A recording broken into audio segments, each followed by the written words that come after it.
대한민국에서 자영업자 36만 명이 폐업했습니다. 하루 평균 1000명씩 문을 닫은 겁니다. 그런데 이 숫자보다 더 무서운 게 있습니다. 올해는 성실한 사람부터 먼저 망하고 있다는 겁니다. 왜 그럴까요? 열심히 안 해서가 아닙니다. 장사가 되는 규칙 자체가 바뀌었기 때문입니다. 오전 10시 시중은행 창구입니다. 대기 번호표를 뽑은 손님이 3명입니다. 코로나 이전엔 이 시간에 번호표 뽑는 것조차 쉽지 않았습니다. 창구 직원이 말합니다. 코로나 이후로는 거의 다 앱으로 하세요. 이건 은행 이야기 같지만 사실은 당신의 일자리 이야기입니다. 점심 무렵 재래시장 입구입니다. 주차장은 반쯤 비어 있고 상인 한 분이 의자에 앉아 계십니다. 코로나 땐 사람이 없어서 힘들었죠. 근데 지금은 달라요. 사람은 오는데 안 삽니다. 오후 3시 동네 상가 2층 임대 현수막이 붙은 지 벌써 8달째입니다. 부동산에 물어보니 이렇게 말합니다. 코로나 이후로요. 2층은 아예 문의가 없습니다. 이 장면들의 공통점은 단 하나입니다. 열심히 하지 않아서가 아니라 구조 위에 서 있으면 버틸 수 없다는 신호입니다. 2026년 1월 대한민국에서 벌어지고 있는 일은 경기가 나빠진 문제가 아닙니다. 시장을 움직이던 규칙 자체가 완전히 바뀌고 있습니다. 30년 동안 통했던 방식이 더 이상 먹히지 않는 시대가 온 겁니다. 오늘은 지금 이 순간에도 진행되고 있는 3가지 구조 변화를 숫자로 보여드리겠습니다. 영상 끝까지 보시면 당신의 일이 어느 위치에 있는지 보이게 될 겁니다. 본격적으로 들어가기 전에 이런 내용이 필요하시면 구독 버튼 먼저 눌러주시면 좋겠습니다. 이 채널은 불안을 부추기지 않고 숫자로 현실 구조를 말씀드립니다. 첫 번째 변화입니다. 중간 단계가 사라지고 있습니다. 과거 경제는 여러 단계를 거쳐서 움직였습니다. 생산자와 소비자 사이에 도매상이 있었고 대리점이 있었고 소매점이 있었죠. 이 구조가 무너지고 있습니다. 왜 그럴까요? 플랫폼 때문입니다. 구체적으로 봅시다. 전통 유통 구조를 생각해 보세요. 공장에서 물건을 만들면 도매상에게 넘깁니다. 도매상은 소매점에 공급하고 소매점이 소비자에게 팝니다. 공장 출고가가 10,000원이라면 도매 마진 20%, 소매 마진 30%가 붙어서 소비자는 15,600원을 냅니다. 각 단계마다 사람이 있고 임대료가 있고 인건비가 있으니까 마진이 붙는 건 당연했습니다. 그런데 용장이 플랫폼에 직접 올립니다. 중간 단계가 통째로 사라진 겁니다. 소비자는 10,000원에 삽니다. 5,600원 차이죠. 어느 쪽을 선택할까요? 답은 명확합니다. 도매업을 하시던 분들이 타격을 받는 이유가 여기 있습니다. 게으르거나 실력이 없어서가 아닙니다. 본인이 서 있던 그 단계 자체가 필요 없어진 겁니다. 신발 도매상을 예로 들어보겠습니다. 5년 전만 해도 전국 소매점주들이 찾아왔습니다. 한번 거래하면 몇백만 원씩 나갔죠. 그런데 지금은 소매점주들이 직접 제조사 홈페이지에서 주문합니다. 도매상을 거칠 이유가 없어졌습니다. 마진 20%를 아낄 수 있으니까요. 도매상은 임대료를 내고 직원을 쓰는데 주문은 안 들어옵니다. 버틸 수가 없는 구조입니다. 여행업도 같은 길을 걷고 있습니다. 20년 전에는 해외여행 가려면 여행사를 찾았습니다. 항공권 예약, 호텔 예약, 일정 짜기를 대신 해줬죠. 수수료는 여행 경비의 10에서 15센 정도였습니다.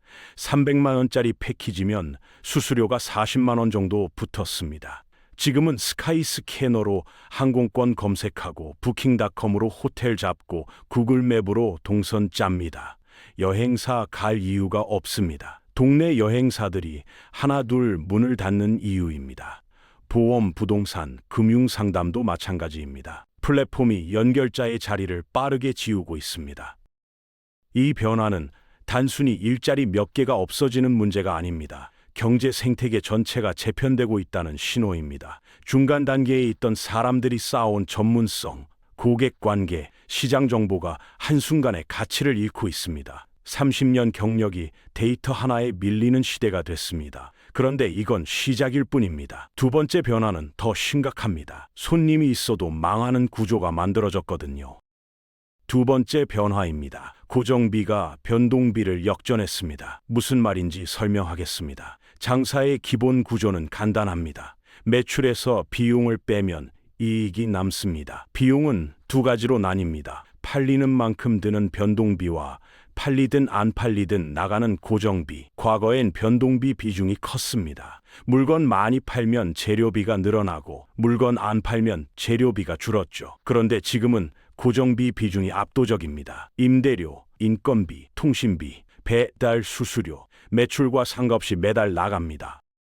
계산해 보겠습니다. 동네에서 작은 가게를 연다고 가정합니다. 10평짜리 상가 임대료가 월 120만 원입니다. 직원 한 명 쓰면 최저임금 기준으로 월 200만 원 이상 나갑니다. 전기세, 수도세, 통신비 합쳐서 월 30만 원. 배달 앱 쓰면 매출의 15%가 수수료로 빠져나갑니다. 매출이 월 600만 원 나온다고 칩시다. 배달 수수료 90만 원, 임대료 120만 원, 인건비 200만 원, 공과금 30만 원, 총 440만 원이 고정적으로 나갑니다. 원재료비 3% 잡으면 180만 원, 남는 게 없습니다. 여기서 사장님 인건비는 계산도 안 한 겁니다.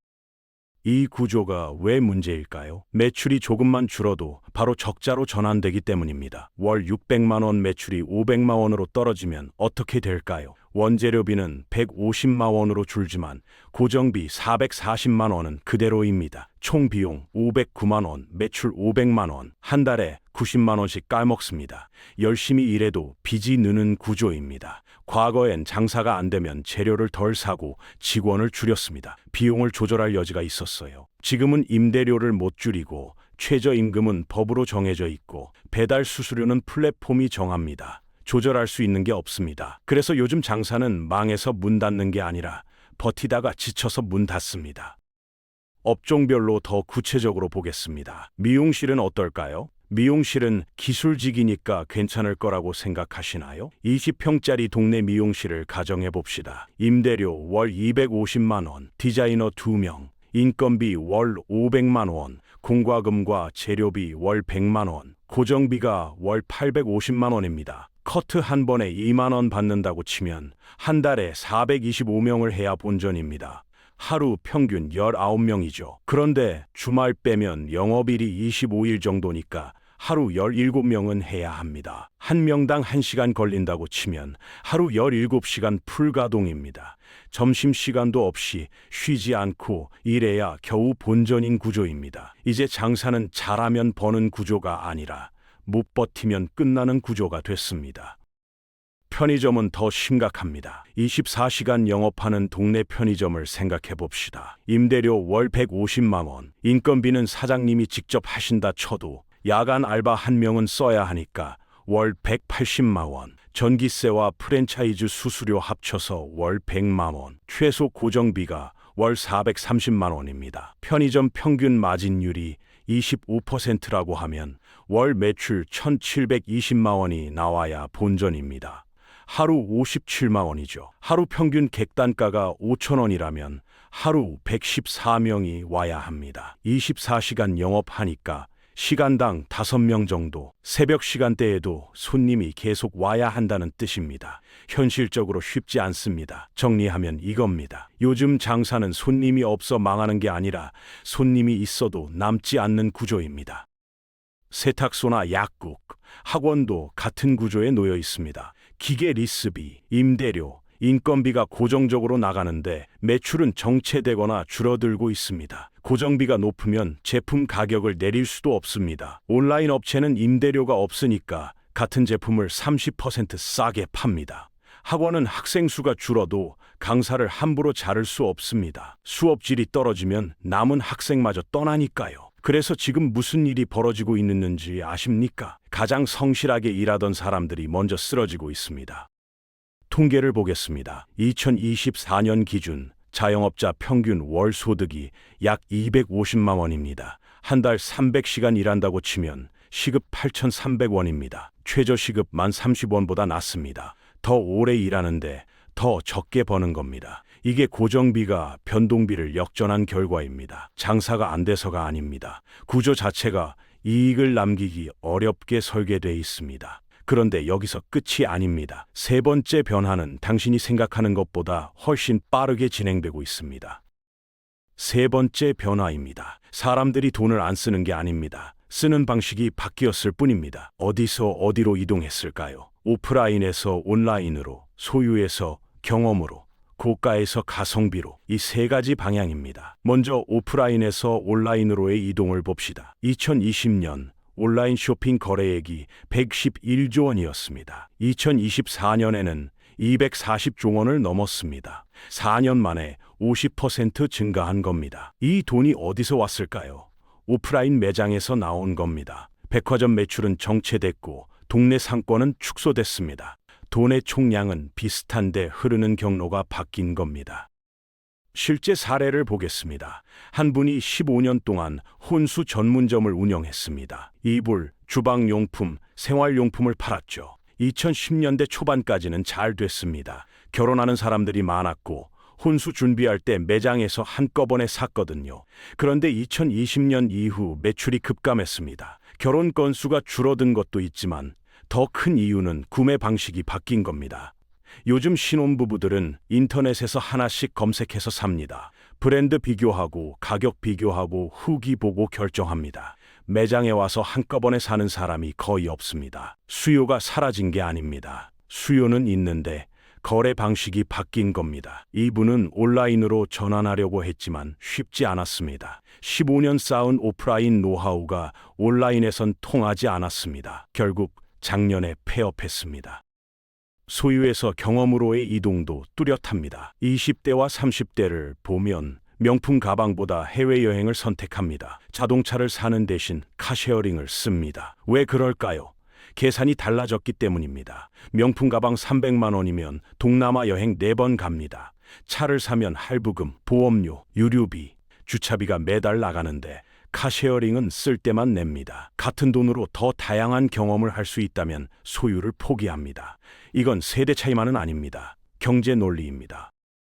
고가에서 가성비로의 이동은 전 연령대에서 일어나고 있습니다. 명품 브랜드 매장보다 아울렛이 붐빕니다. 대형 마트보다 창고형 할인점이 성장합니다. 브랜드 프리미엄에 돈을 내던 시대가 끝나고 실질 가치를 따지는 시대가 온 겁니다. 이건 소비자가 똑똑해져서가 아닙니다. 소득이 정체되고 물가는 오르니까 선택의 여지가 없어진 겁니다. 동네 서점도, 가구 매장도, 가전 매장도 같은 이유로 어려워지고 있습니다. 수요는 여전히 존재하지만 구매 경로가 완전히 바뀐 겁니다. 이 수요 재배치는 무엇을 의미할까요? 과거에 잘 팔리던 것이 지금은 안 팔립니다. 하지만 새로운 수요가 생긴 곳도 있습니다. 문제는 과거 수요에 맞춰진 사업은 전환이 어렵다는 겁니다. 백화점 매장을 온라인 쇼핑몰로 바꿀 수 없고 고급 레스토랑을 가성비 식당으로 전환하기 어렵습니다. 자산과 인력과 노하우가 과거 구조에 고정돼 있기 때문입니다. 이 세 가지 변화가 만나면 어떻게 될까요? 중간 단계가 사라지고 고정비가 이익을 잠식하고 수요가 재배치되는 상황. 이 세 가지가 동시에 일어나면 버틸 수 있는 업종이 크게 줄어듭니다. 예를 들어 봅시다. 동네 문구점을 생각해 보세요. 과거에는 학생들이 학용품 사러 왔습니다. 공책, 필기구, 참고서를 샀죠. 지금은 인터넷으로 삽니다. 중간 단계 소멸입니다. 문구점은 임대료와 인건비를 감당하기 어렵습니다. 고정비 문제죠. 게다가 요즘 학생들은 태블릿으로 필기합니다. 수요 자체가 바뀐 겁니다. 세 가지가 동시에 작동하니까 문구점이 버틸 방법이 없습니다. 세탁소, 미용실, 편의점, 문구점, 약국 이런 업종들이 과거에는 안정적이었습니다. 동네마다 있었고 꾸준히 손님이 왔죠. 지금은 다릅니다. 구조가 바뀌었기 때문입니다. 열심히 하지 않아서가 아닙니다. 서비스가 나빠서도 아닙니다. 시장의 작동 방식이 근본적으로 달라진 겁니다. 그렇다면 앞으로는 어떻게 될까요? 이 변화가 멈출까요? 아닙니다. 가속화될 겁니다. 기술은 계속 발전하고 플랫폼은 더 강력해지고 소비 방식은 더 효율을 추구합니다. 중간 단계는 더 사라질 것이고 고정비 부담은 더 커질 것이고 수요 재배치는 더 극명해질 겁니다. 이건 예측이 아닙니다. 이미 통계와 현장에서 동시에 나타나고 있는 결과입니다. 이 세 가지 변화를 정리해 보겠습니다. 중간 단계가 사라지고 고정비가 이익을 잠식하고 수요가 재배치되고 있습니다. 이건 경기 순환이 아닙니다. 구조적 변화입니다. 경기가 좋아지면 회복되는 게 아니라는 뜻입니다. 시장의 작동 원리가 영구적으로 바뀌고 있습니다. 그렇다면 어떻게 해야 할까요? 간단한 답은 없습니다. 다만 질문을 던져볼 수는 있습니다. 지금 내가 하는 일은 중간 단계에 해당하지 않는가? 고정비 부담이 과도하지는 않은가? 내가 제공하는 가치가 여전히 수요와 일치하는가? 이 질문들에 선뜻 답할 수 없다면 지금이 전환점입니다. 여기까지 보신 분들은 이미 신호를 읽고 계신 겁니다. 이 영상이 조금이라도 도움이 되셨다면 구독과 좋아요 부탁드립니다. 그리고 댓글로 당신의 업종을 남겨주세요. 같은 고민을 하는 분들과 함께 방향을 찾아보겠습니다. 이건 위기 영상이 아닙니다. 방향을 바꾸라는 영상입니다. 이 변화는 예측이 아닙니다. 이미 통계와 현장에서 동시에 나타나고 있는 결과입니다. 2026년 1월 변화는 이미 시작됐습니다. 신호를 읽고 움직이는 사람과 신호를 외면하는 사람이 나뉘고 있습니다. 당신은 어느 쪽입니까?